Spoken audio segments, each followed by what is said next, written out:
Hello, everyone, and welcome back to another episode of It's Not Luck. And we are joined by a guest in today's episode.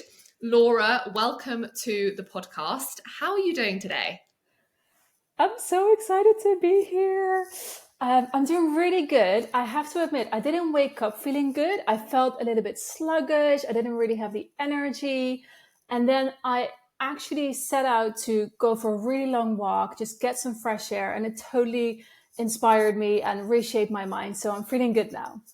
Good. I love that. And I'm sure many of us can relate to that sort of feeling of waking up. And it's such a good reminder, actually, that we always get to choose how we feel. Like we get to choose how our day is going to unfold. And it's that classic, like when you get out of bed and you trip over and you're like, oh, it's going to be one of those days. And then inevitably the day unfolds in a way that isn't favorable. Whereas it's like you took control of that and was like, okay, what do I need to do to change how I'm feeling and feel more inspired? So thank Yeah, you for sharing that. thank you. So for those of the listeners who maybe aren't familiar with you, I will obviously share all your details in the podcast description, but could you explain what you do and where you are dialing in from? Ooh, wow, that is a very good question because that could be anywhere sometimes. But I am Laura. I am a coach for female founders and leaders.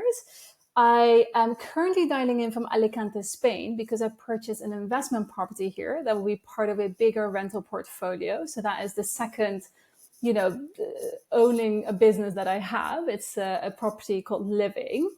And I'm also supporting my fiance on his specialty coffee called Swallow here in Alicante as well. Very exciting. Yes, Laura has an incredible taste for interior design and just transforming like a vision, i.e., a sort of plot of land and a big renovation project into gorgeous homes. So you'll have to send me the link so I can include those as well for people to have a look at. But that leads on nicely actually to the first question that I'm really curious to dive into with all my guests that come onto this podcast is around your journey and identifying what was something about your journey that doesn't fit the traditional path to success. Because obviously, I know what your early career looked like, and it's definitely very far away from where you are now. And I really want to have conversations where we can shine a light on different journeys, different pivots, different decisions that everyone's made to help them Yeah. get closer to their true meaning of success versus that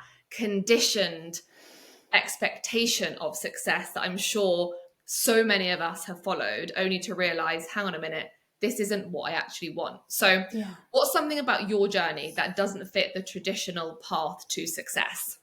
Yeah, I can definitely resonate with that because I used to be that classic city girl. I had my coffee in one hand and then my BlackBerry. I'm a BlackBerry girl. That was my time. I You love know, those days of BlackBerry.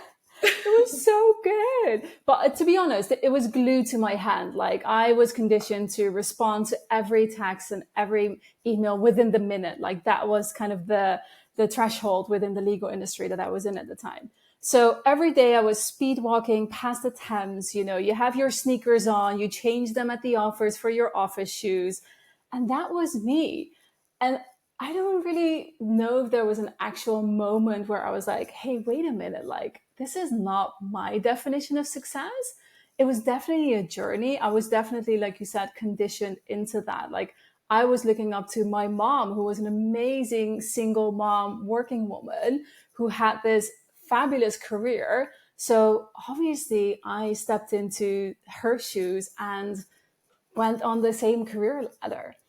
So something that was really defining for me, well, one of them was actually I burned out in the city, although I didn't really know why at the time. I was like, but why did I burn out? I thought I was also going to the gym and I was being social, but I was just stretching myself way too much.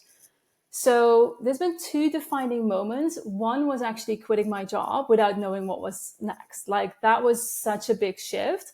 I think in our society, we love security, right? We love to know that what we're doing the next day, that there's money coming into the bank. We say we want adventure, but we don't want the instability that comes with it. So that was a big thing for me, just quitting my job, not knowing what was next, not having the income, and just going with whatever I wanted to do in that moment. So that was a big shift. Can I ask a question Inter- about that then? yeah, So of you course. said you quit your job, not knowing where you were going. So what was that, like the catalyst to be like, I can't do this anymore? And being in a position where you were essentially prepared to kind of throw away, I guess, all that hard work, that sacrifice, that time into Yeah. your successful legal career, for you to turn around and be like, I'm quitting. Like, what was it that made you realize or make that decision? For me, it was the moment that I didn't know what I wanted to do, but I knew what I didn't want. And Mm, this is something that I didn't want. I didn't want to have the routine. I didn't want to have the extensive hours. I didn't want to have all of that responsibility on my shoulders. I wanted something different. And I knew I wanted more freedom. I knew I wanted more passion in my job. I didn't know where I was going to get that. I was determined to find out. But sometimes if you don't know what you want to do, just write a list of the things that you don't want. And everything that was on my do not want list was actually, the majority of it was in my job. I have to say, there were certain things I loved about it. I still love going back to London. I still love going back to the city, the energy, the vibe, but it wasn't enough to keep me there. And ultimately, being in those environments, and I suppose it's true to business owners and stuff now, is like that's so energy and time consuming. So if Yeah, you know you don't want to be in that situation, you know you're not seeing like the results you want or having the lifestyle that you want, yeah, how can you possibly get the one that you do want if your all your time and energy is being taken up by what you don't want? So it's like a exactly. fine balance. I mean, to leave a job without a next job is like a financial kind of risk, I guess. Yeah. um but anyway, I will leave you to carry on with the sort of other point you were mentioning around that defining moment. Yeah, because there was a second one, and this was so interesting because what I then thought I wanted was this digital nomad lifestyle. I saw these amazing women on Instagram, working from cafes at the beach, going for a swim. And I was like, that's what I want. It was almost like the opposite of what I had, like being chained in a city versus being free on an island, doing what you want. So I started to pursue that lifestyle, only to realize again that this was, again, a definition of success that wasn't really truly mine. Like, I love traveling. I've always traveled the world, even for work. And I wanted a travel rich lifestyle. But when I was at the beach, I just wanted to swim. I didn't want to sit with my laptop and like try to connect to Wi Fi and work. I was like, no, that's not what I want. So that was almost like a second defining moment when I quit my job, not knowing what was next, going traveling, thinking that that's what I wanted, realizing it wasn't what I wanted, or at least, again, like not everything that I wanted. So from each of those journeys, I took pieces of them that I enjoyed and then kind of molded them together into living abroad in a seaside town, but keeping that ambition of working with amazing founders all over the world. Like I have clients in New York and Paris and London, and still being able to drive to the beach on the weekend and just switch off. I love that. And what that makes me realize is like success, there's not one definition of it, right? But it also Yeah, changes so much yeah, depending on like the stage of life you're at and the priorities in your life at that stage. yeah, And I think that changes. Yeah, I wonder whether people realize that and almost kind of cling on to the definition of success from 10 years ago, yeah, but almost feel trapped in pursuing that same definition, even though it feels so misaligned and energy yeah. draining for where they are now in their life. Yeah, absolutely. Like you change, your environment change, your circumstances change, your mindset. Like we're constantly evolving as humans, and so should our vision, and so should our version of success. So based on where you are now and thinking about like the life you have, the businesses that you run, what does success look like and feel like to you right now? For me, it's definitely being able to do what I want. Very simple, being able to do what I want. I do not like to be constricted by anything, not by time, not by finances, not by people.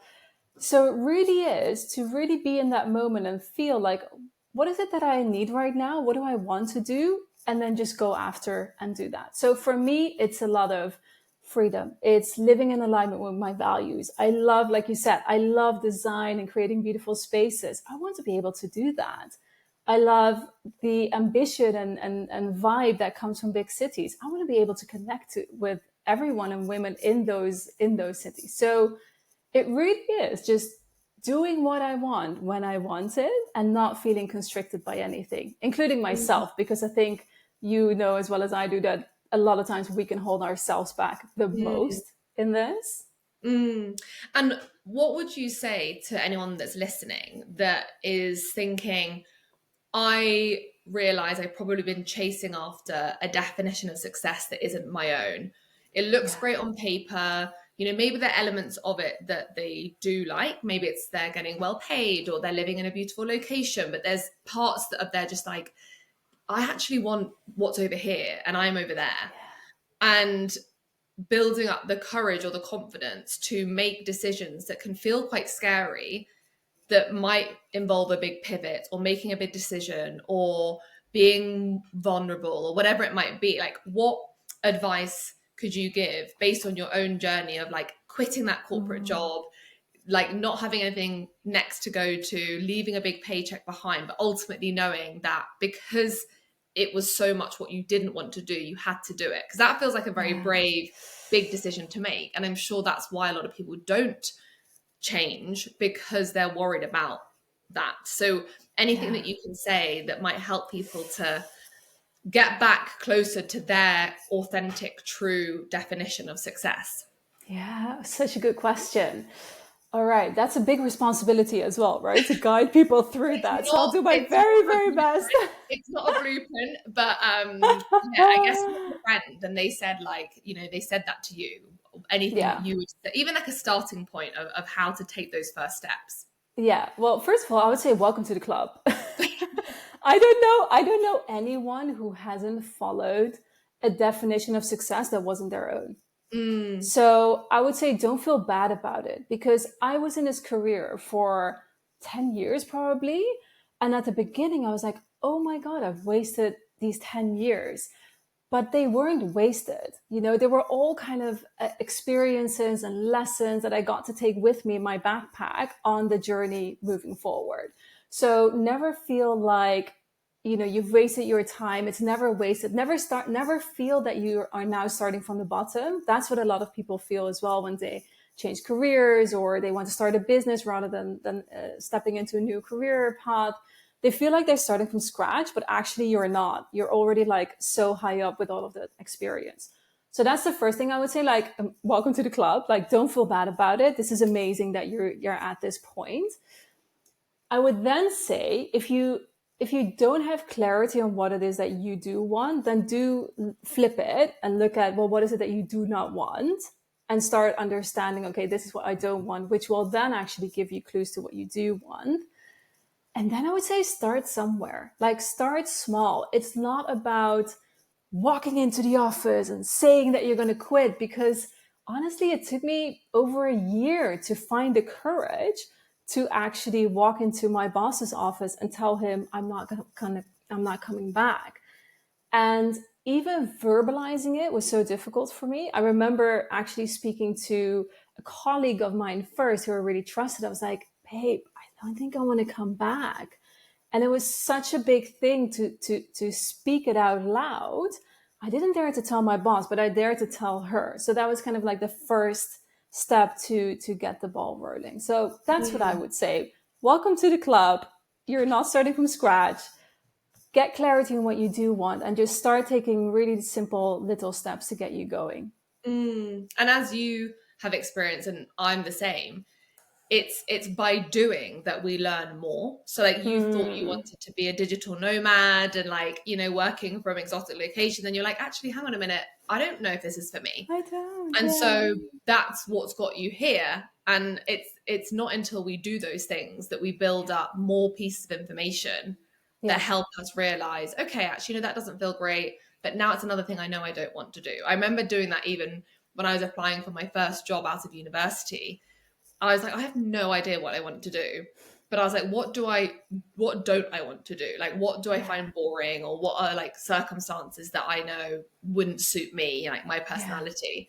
And you Yeah. just kind of figure it out. Like, ultimately, we're all figuring it out. We're all, Yeah. going through the motions. And there's that fine line between looking at what other people are doing for inspiration, but Yeah. also looking inwards and asking yourself, like, if I could fast forward a year from now and I was like the happiest I've ever been, like really thriving, what Yeah. would that look like? And Yeah. trying to piece it together, almost like working backwards from where you want to be. Yeah, absolutely. I'm totally with you on that. And I love that part of taking action first. So a lot of times we wait, and I waited as well to get confident, to feel like, okay, now I have the confidence to actually make the move. Honestly, when I made the move, I was still feeling so scared. I was not confident at all. But by taking the actions, by taking the steps, I gained my confidence. And a lot of times the freedom that we're looking for is at the other side of our fear.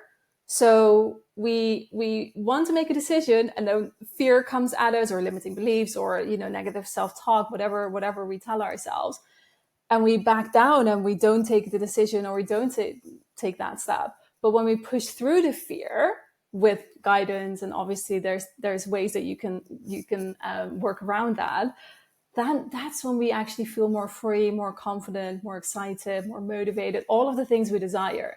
So we have to Mm, move through the fear in order to get to the freedom. mm, mm. So thinking about that then, moving through the fear, because Yeah. on It's Not Luck, we love to talk about kind of unconventional methods or strategies or tips or routines that have helped to contribute to success. Yeah. Aside from like the big obvious things, it's really about the day to day, the habits, the decisions. So what have been some of your kind of essential things, I guess, that have contributed to the success that you've created today, whether that is routines, mindset work, investing Yeah. in a coach, or whatever it might be? Like, and what are the things that come to mind that are less obvious but have been really fundamental for getting you to where you are now? Yeah, good question. So definitely getting that clarity. I think that's the first. And whether you do that by yourself or whether you get a coach, like I had so much help in actually understanding what it was that I want. And it's so valuable because once you know what you want, then you can go after it so clearly. Mm, So that's one. And then for me, it's community. yeah. So I know you talk about this a lot as well, about the two percenters, right? I think it's your Mm, mailing list where there's not a lot of people who are going against the stream. Although now, because I'm literally almost only in a community of women and men that are doing things differently, I feel like the whole world is like that. But we have to understand that there's not a lot of people out there that are doing things differently. So find those people, because those are the ones who are going to, first of all, not judge you. Whatever it is that you want, go for it. Obviously, don't harm anyone, those type of things. But it's like, like just like go nothing after that's your not legal. dreams. Yeah, exactly. Legal consequences. No. So the community is really important for me. I love being around women who inspire me, who lift me up. Honestly, the amount of times that someone else stepped in for me, believing for something that I didn't even believe was possible, has helped me tremendously on my journey. So definitely that connection. So the clarity, connection. Ooh, I like the three C's. What else can I have with a C? Coffees. Coffees, definitely the coffees. Um, Well, that's how we first kind of properly met, wasn't it? We were working in the same co-working space, yeah, and then went for a coffee and a walk. And I find it's a little bit linking to what you're saying around that connection, that community piece, like really putting yourself into communities of like-minded people that you yeah, get on with, because I feel like we just gelled really well the first time we met. And when you meet people like that, it feels exciting because you're like, this is someone doing something similar to me, who I yeah, resonate with, who I get on with. And that is so valuable from like an accountability perspective, a motivation perspective, an ideas perspective, because Yeah. If you're listening to this and you are running your own business, I know that we have a mixture of business and corporate, but if you have your own business, like you are in the minority. And it's Yeah. likely that the majority of your friends are working in corporate. So Yeah. finding people that you can speak to, share thoughts with, share challenges with, ask for help to is like a guaranteed way to fast track your growth. But Yeah. it's about finding those people and not being afraid, I guess, to say like, oh, do you want to go for a coffee or do you want to meet up? Because they're probably thinking it as well. Yeah, exactly. You need that. You really need that in your life, especially when you are working solo in your business as well. Like Mm, that's just an extra way of not feeling alone. I think that's something that can be a downside of like going on your own path, is that you're there on your own. So it can feel quite lonely. So definitely the connection to other people. And something else that came to mind is to actually another C, comfort zone. So to really stretch outside your comfort zone. You know, like if we keep doing the same things that we've been doing before, the same habits, the same mindsets, then we are going to get the same results. And we want different results. Isn't that like why we change our definition of success? So stretch yourself out of your comfort zone. Do something different, even when you don't feel confident enough. We've just talked about that. Let's go and do it. I think that has been amazing for me because, for example, I never thought I would buy the investment property here. I honestly did not think that that was anything that I would ever do. I'm in my 30s, you know, like I'm buying investment property abroad in my 30s and designing it and all of that. Like to me, 10 years ago, that feels insane. But it was something outside of my comfort zone. I took a chance on myself and it's worked out. And not mm. everything has worked out, and that's also okay. But definitely that stretching outside of your comfort zone. And the community will help you to do that. Yeah, I think it's so when you see other people that you aspire to be like or that you admire or just that you feel are is in a similar path to you and Yeah. they're doing things that feel expansive or bold or courageous, like that's only going to have a positive ripple effect on Yeah. you and helping you to take the action. Whereas when you're surrounded by people, I like to call these people like expanders or drainers, which is Oh, I part of love the reason it. why I called my expander club the expander club, because I wanted Yeah. to be with women that expand one another. But the opposite are drainers, like people who drain your energy, people who are negative, people who say like, oh, it's going to be so hard, it's going to take so long, and isn't that quite risky? And it's like if you spend too many time with those people, then Yeah. it's going to massively knock your confidence and belief in what's possible, rather than seeing, you know, women invest in properties abroad or setting up a second Yeah. business or working Yeah. 3-day weeks and still hitting their income goals. Like that is possible 100%. It's just Yeah. about making changes or adjustments in your life and in your mindset to actually make it into a reality. Yeah. Which is why I'm in your expander club, obviously. But it brings me to two things, like definitely like with the drainers, boundaries. Oh my God. The amount of times that I say no to having a coffee, or the amount of times that I actually stop a conversation where I'm literally saying, I actually need to prepare for a meeting right now. So I just need a moment to myself. My God, that was difficult. I used to be such a people pleaser. You know, I was like listening to conversations and just letting that all in. And I had to get really good at setting my boundaries and be like, I'm not letting this information or this negativity into my life. And another thing that has really helped me talking about habits is exactly what I did this morning. We don't show up every day, or we don't wake up every day feeling amazing, right? Sometimes we're just not feeling it. But every day, or well, not every day because I don't work every day. That's the freedom that I get now. But every day that I work and I show up for myself and I do what I say that I'm going to do, even when I'm not feeling like it, I'm great. I'm graceful to myself. So if I'm really not feeling it and it's just like, it's not working, I'm not going to push myself to burn out when it's not working. But I Mm. do show up for myself every single day, even if it's 80%. You know, my 80% is probably better than a lot of people's 100%. So I do show up and set my boundaries. Yeah. And for people listening who recognize that maybe boundaries is something that they'd like to get better at, what would be help there? Because I'm the same. Like I'm very happy to insert my boundaries, but I know it's Yeah. something that a lot of people feel difficult to do because of the people pleasing tendencies that, so many of us still have within us. How did you start to set those boundaries and build that confidence to do that? Yeah, well, it was tuning in with myself, because I used to just have no boundaries and literally people walking all over me. I just said yes to everything. I didn't even realize what it was doing to me. And I think after burning out, I did have more of a sense of intuition, or more connected to, hey, this is not what I want. This is maybe what someone else wants me to do because it's their priority, but their priority doesn't have to be my priority. So I think it's noticing that someone is overstepping your boundary first. And then the tricky part is, okay, how do you then deal with it next? For me, it was in my mindset saying to myself, a yes to one thing is a no to something else. So a yes to someone complaining about their day for no particular reason for 10 minutes to me is a no to my peace, and is a no to my energy. And ultimately, like, of course, we all have our moments that we need to like complain and get some stuff out. I have that. But again, like, that's the boundary. Like, how much am I willing to be there versus actually now I'm just deteriorating myself.